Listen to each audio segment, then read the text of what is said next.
হয়ে গেল, দেখলাম যে একটা মেয়ের ভয়েস। সেই মেয়েটা বলল, হ্যালো, কে আপনি?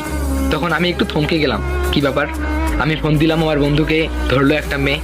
তার তো কোনো বোনও নেই, আর তার তো মা অনেক আগেই মারা গেছে, তাহলে ফোনটা ধরলো কে? তারপর আমি কথা না বলে ফোনটা কেটে দিলাম।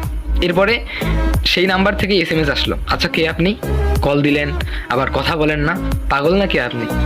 তখন আমি একটু মজা নেওয়ার জন্য, শুধু মজা করার জন্য তাকে বলছিলাম যে, কিরে আমাকে এখনো চিনতে পারিসনি? ছি, এই তোর বন্ধুত্ব।